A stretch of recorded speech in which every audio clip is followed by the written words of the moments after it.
जय हो पीपल पथवारी माता की जय।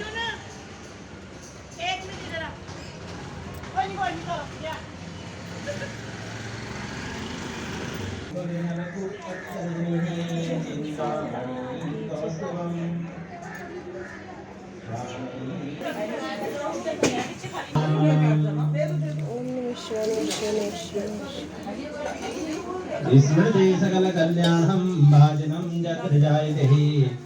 शिवालय में देखना, स्तुति समय कल्याणम भाजनम जत्र जायते। पुरुषम दज्मम नित्यम व्रजामि।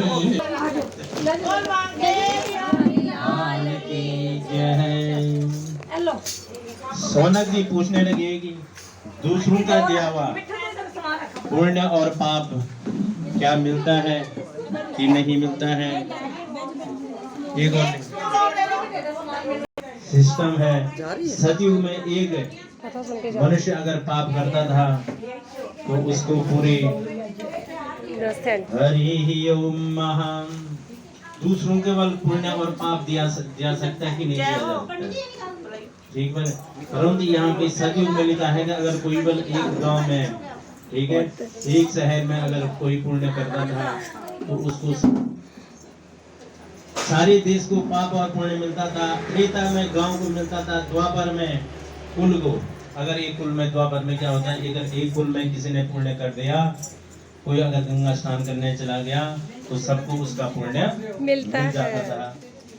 और कलयुग में केवल बल क्या करता होता है, करने वाले को, जो बल जैसे कर्म करता है उसको ऐसे ही कर्म का पुण्य और पाप मिलता है।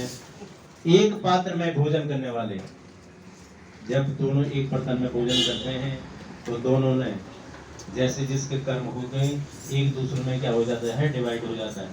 अगर एक पापी है एक पुण्य आत्मा है तो दोनों एक बर्तन में खाना खा रहे हैं तो उस पुण्य आत्मा की क्या होंगे, उस पापी को क्या मिल जाएंगे, कुछ पुण्य मिल जाएंगे। और जो पापी है उसके कुछ पाप क्या हो जाएंगे, उस पुण्य वाले को मिल जाता है। पाप का आधा भाग दूसरे को निंदा करने वाले, अगर कोई दूसरे की निंदा करता है तो उसको भी सुनने वाले की मन में चिंतन करना है। अगर जो सुनना है वो भी क्या होता है, पाप का भागीदार होता है। एक पंक्ति में बैठकर भोजन करने वाला, एक पंक्ति में कथा सुनने वाले का, जो बगल में अगर पुण्य आत्मा अच्छा बंदा बैठा है तो उसको क्या होता है, बैठने वाले के पुण्य और पाप क्या मिल जाते हैं, आपस में डिवाइड हो जाते हैं। संध्या समय सोने या बोलने में पुण्य का छोटा अंश। अगर कोई संध्या कर रहा है, ठीक है, या कोई यहाँ पे पूजा जोत जला रहा है तो अगर कोई इसको स्पर्श करता है तो जो जोत जलाने वाला है उसको क्या होता है, छठा अंश पुण्य वो छूने वाला लेता है। इसलिए लोग क्या करता है, कोई तीर्थ यात्रा करके आते हैं तो उसके पाँव छूने पड़ते हैं तो उसके क्या होता है, छठा अंश पुण्य मिल जाता है। दूसरों का द्रव्य चुराने वाले को पाप मिलता है और द्रव्य वाले को फल मिलता है। बिना ऋण दिए हुए मारने वाले का पुण्य धन के अनुसार धनी को मिलता है। उपदेश और सहायता देने वाला पूर्ण पाप पुण्य का छठा अंश पाता है। जो अच्छे उपदेश कर रहा है तो सुनने वालों को क्या होता है, उसके पुण्य भी उसको मिल जाते हैं। और जो दूसरे की सहायता करता है, ठीक है, जिसकी सहायता कर रहा है उसके भी उसको क्या हो जाते हैं, पुण्य का छठा अंश मिल जाता है। प्रजा का छठा अंश राजा को पाता है। शिष्य से गुरु को और पिता को पुत्र से। जो बल शिष्य अच्छा कर्म करता है तो उसका पुण्य क्या होता है, गुरु को मिलता है। अगर बेटा अच्छा कर्म करता है तो बाप को भी क्या होता है, उसका पुण्य मिलता है। पति के चित्त के अनुसार धर्म करने वाली स्त्री पति का आधा पुण्य मिलता है। शादी में लिखा है 7वां जो वो वचन होता है, अर्ध पुण्यम प्रदासामि चंगी कार्यम यदि तू या गया। ये लिखा है कि आधा पुण्य बल, चाहे मैं अच्छे कर्म, चाहे मैं बैठूं या ना बैठूं, पति की क्या होती है, पत्नी आधा पुण्य ग्रहण करती, परंतु बल पाप का नहीं। अगर पति कोई पाप करता है उसका कोई भागीदार नहीं है पत्नी, परंतु तो उसका क्या होता है, आधा पाप पति को भोगना पड़ता है। तो आधा पुण्य पाती है। इस प्रकार बिना दी हुई पाप और पुण्य क्या होता है, एक दूसरे को मिलता है।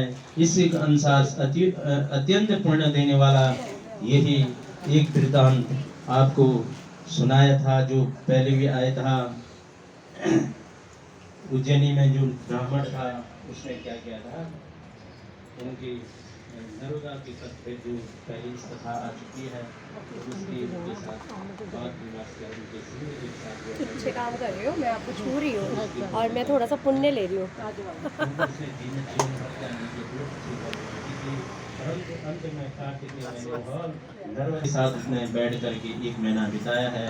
उसके पुण्य के प्रभाव से वो क्या हो जाता है, स्वर्ग लोक को चला जाता है। अगर जो जानबूझ करके क्या करे, भगवान का स्मरण करे, उनकी पूजा करे, ठीक है, और महीने भर कार्तिक का स्नान करता है, तो वो पुण्य ही स्वर्ग लोक हो जाता है।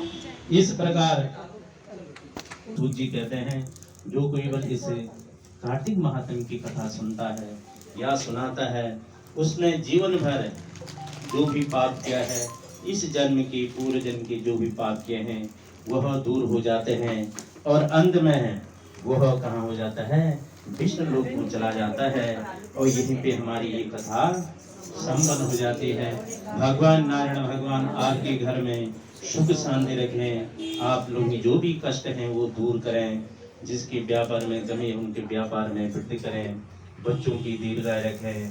और जैसे आप लोगों ने इस साल अच्छे उत्साह से भगवान नारायण का भजन कीर्तन किया है, कथा सुनी है, ऐसे ही भगवान आपकी लंबी आयु बनाए रखें और प्रत्येक साल ऐसी कथाएं और ऐसी प्रभात फेरी निकलती रहे।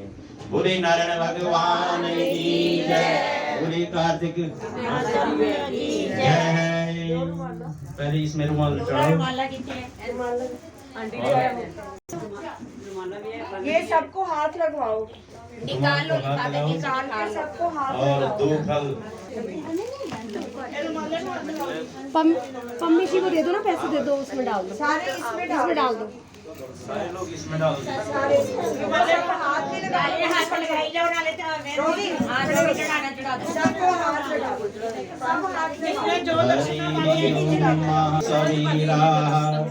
स्वस्ति नमस्कारस्तु अरिष्टनेमिः स्वस्ति नः बृहस्पतिर्दधातु ॐ वयः वृद्धिं वयोगदिगो वयोदिवेन्नैति पयोदाः वयस्वतिः प्रदिशः सन्तु मयम्मः ॐ विष्णुरराटमसि विष्णु शन्वस्त्री स्थितोऽसि विष्णु ध्रुवसि वैष्णवमसि विष्णवे स्वाहा ॐ अग्निर्देवता वायु देवता सूर्यो देवता चंद्रमा देवता वसु देवता रुद्रादि शांति पदः शांति विश्वे देवः शांति ब्रह्म शांति सर्वगुण शांति शांति शांति क्षमा शांति ओम शांति शांति सुख शांतिर्भवतु। बोले नारायण की जय, बोले कार्तिक महात्म्य की जय, बोले तुलसी मैया की जय, तुलसी मैया की जय। अब आप लोगों को सत्यनारायण भगवान की कथा सुनाई जाएगी और सभी लोग शांत से बैठे हैं, ठीक है। कथा का एक समय नैमिषारण्य तीर्थ में सौनकादि से 88,000 ऋषिगणों ने सूर्य से पूछा कि हे प्रभु, कलयुग में जो वेद विद्या नहीं पढ़ सकते हैं तो वो भगवान की भक्ति कैसे कर सकते हैं। बिना भगवान की भक्ति के क्या नहीं होती है, मुक्ति नहीं मिलती है, क्योंकि जीवन जैसे भी कट गया है, अंत में मुक्ति का प्रदान बहुत जरूरी है। तो ऐसी कथा सूत जी बोलते हैं कि हे ऋषियों, आपने बहुत अच्छी बात पूछी है, जिसे क्योंकि कलयुग में किसी के पास समय नहीं है, इस समय भी किसी के पास समय नहीं है, सब जल्दी में है। तो मानसिक फल की प्राप्ति होती है। ऐसी कोई कथा हो, कोई ऐसी पूजा हो जिससे वह क्या है, मनोकामनाएं पूर्ण हो और अंत में मुक्ति भी प्राप्त। लक्ष्मी नारायण भगवान से पूछी थी, वही कथा मैं आप लोगों को सुनाता हूँ, आप लोग ध्यान पूर्वक सुनो। एक समय योगी राज नारद तीनों लोक में घूमते फिरते कहाँ पहुँचते हैं? इस मृत लोक में आप पहुँचते हैं। जहाँ इस मृत लोक में आप पहुँचते हैं तो यहाँ देखते हैं कोई न कोई मनुष्य क्या है, किसी न किसी चीज से दुखी हो रखा है। यहाँ शंख चक्र गदाधारी भगवान विष्णु को देखते हैं, जिनका वर्ण श्वेत है, हाथ में शंख धारण की हुई, चक्र गदा पद्म धारण की हुई, गले में भगवान की वरमाला पहने हुए बड़ी सुंदर लग रहे हैं नारायण भगवान। और देखते ही नारद जी उसके करने लग जाते हैं, कहते हैं भगवान आप अत्यंत शक्ति से संपन्न हैं, मन तथा वाणी भी आपको नहीं पा सकती है, आपका आदि मध्य अंत नहीं है, आप निर्गुण स्वरूप हैं और अपने भक्तों के क्या करने वाले हैं? दुखों को नष्ट करने वाले हैं। हे प्रभु आपको मेरा क्या है?